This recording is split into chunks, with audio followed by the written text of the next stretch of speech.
Ever feel like you're only seeing the tip of the iceberg with what's going on in Palo Alto? Like Mm. you're missing the inside scoop on the city council meetings. Yeah. Well, today we're diving deep, deep into those meetings Deep. using the actual summary minutes from January 2024. And let me tell you, these minutes are anything but boring. Right. They're a gold mine.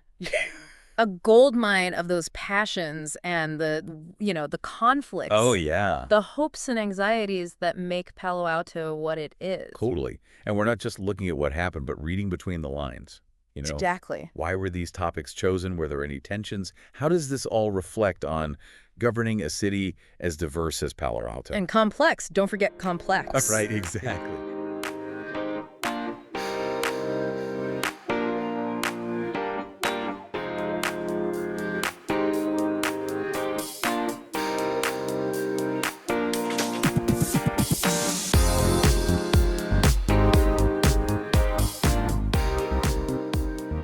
So January 22nd, regular meeting, public comment period, always a wild ride. This one resident wanted to understand the city's long-range finances, really worried about deficits and how that would impact services. Yeah, that's understandable. The council has to walk a tightrope with that kind of stuff. Balance the needs of everyone with a limited budget. Right. And the council members themselves had, well, different takes on the forecast. Mm. Some were like, hey, we're conservative budgeters, we're probably fine. Right. Others were worried about the future, especially with the possible recession. It's a hard job. It is. And remember, that forecast, it didn't even include some pretty big things. The Cubberley Center redevelopment, the need for affordable housing, that list goes on. That's always something, right? Speaking of, January 22nd also had this debate about, get this, moving a public easement for the Castilla School expansion. Sounds boring, but it turned into this whole thing about power dynamics and transparency. it wasn't just about some lines on a map anymore. Exactly. Some residents felt like the city was giving away a valuable asset for nothing. They were worried about the sewer line, too. Oh, right, the sewer line over the planned pedestrian tunnel, that was a whole other can of worms. For sure. They didn't feel like the city was being straight with them. And, they questioned if the school's influence had anything to do with it. I see. Yeah, that can get kind of dicey. Private interests versus public resources. Makes you think about communication and how important it is for our officials to be upfront. Big time. Okay, but it wasn't all doom and gloom on January 22nd. Oh, right. Stanford women's basketball coach Tara Vanderveer. How could I forget? Legend. So the council took a minute to celebrate her huge accomplishment, Yeah. becoming the winningest coach in NCAA basketball history. What a moment. Even with everything else going on, they recognized her. Good for them. Agree. Okay, so we've talked finances, development projects. Now let's move to the January 29th special meeting. Priorities, right. Exactly. Setting priorities for 2024. And, oh boy, public comment was lively. Oh, I bet.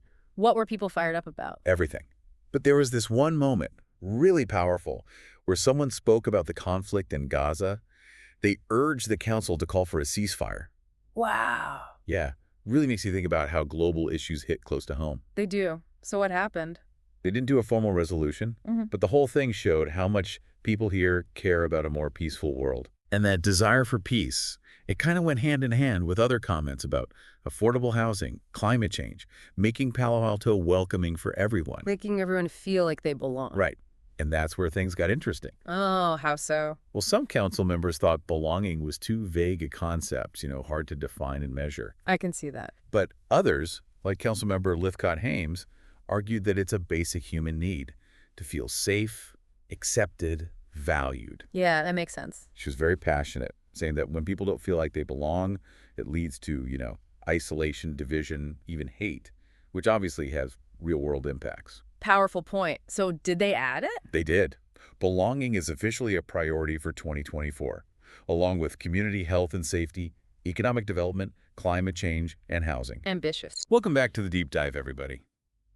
Last time we left off with those mysterious ad hoc committees. They sound kind of secretive, right? A little bit, but really they're just how the council gets down to business. Okay, so like smaller groups within the council. Yeah, like task forces. They each tackle a specific issue, gather info, then give their recommendations to the whole council. Gotcha. What kind of stuff did they work on last year? In 2023, let's see, there was the Cubberley Center redevelopment, then relations with Stanford, climate action, and retail strategy, and of course housing and legislative affairs. Wow, that's a lot. But didn't we talk about transparency with those committees? Right, that's the thing. Not all committees are created equal. Some have to follow the Brown Act, that's California's open meeting law. So the public can attend. Exactly. And But others, they're more behind the scenes. interesting. And this actually sparked a debate, right? At the January 29th meeting. It did. Councilmember Koo, she wanted more openness from the Retail Ad Hoc Committee. They deal with local businesses, residents. She thought it should all be out in the open. She makes a good point. She did. Even suggested having people from neighborhood associations join in. Wow, that would be interesting. But again, it's tough, right? Balancing how things get done with keeping the public informed. For sure.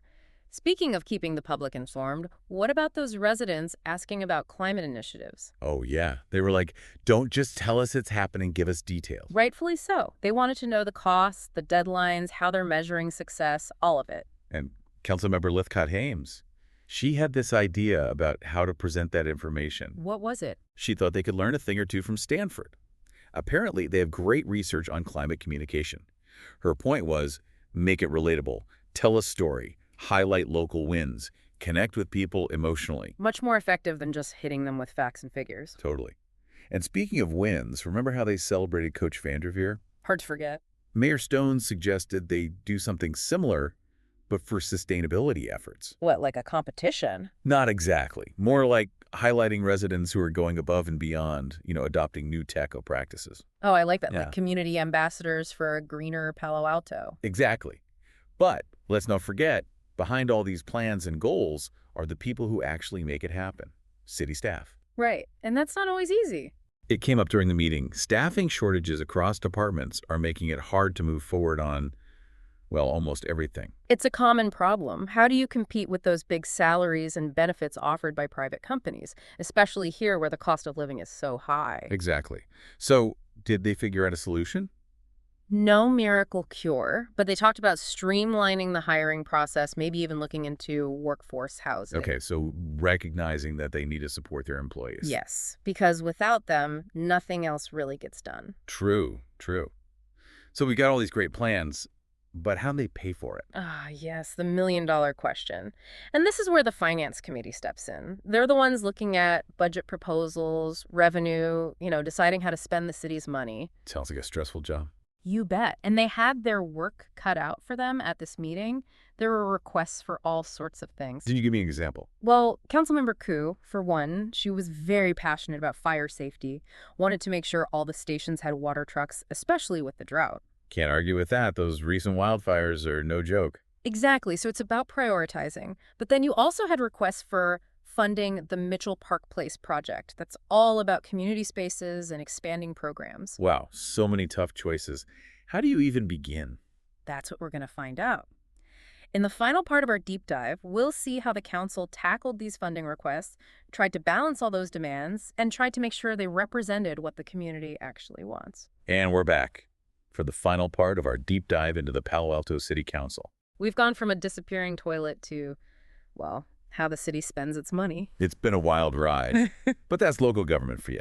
And in this last part of the January 29th meeting, we see the council really wrestling with those tough decisions. Trying to make all those goals a reality. With a limited budget, which always makes things interesting. It does. It's like everyone wants a greener city, more affordable housing, but someone has to figure out how to pay for it all. exactly. You can't just wave a magic wand and poof, there's more money.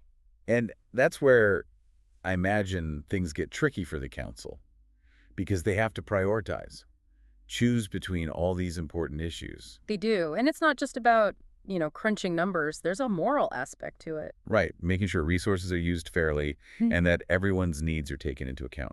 Exactly. And this is where, that idea of belonging comes back. Because it's not enough to just fund programs. People need to feel like those programs represent them. Exactly. And a big part of that is making sure everyone has a voice. And that was clear in some of those funding requests, like making sure investments are going into underserved neighborhoods. Right, so everyone benefits, Yeah. not just certain groups. Yes.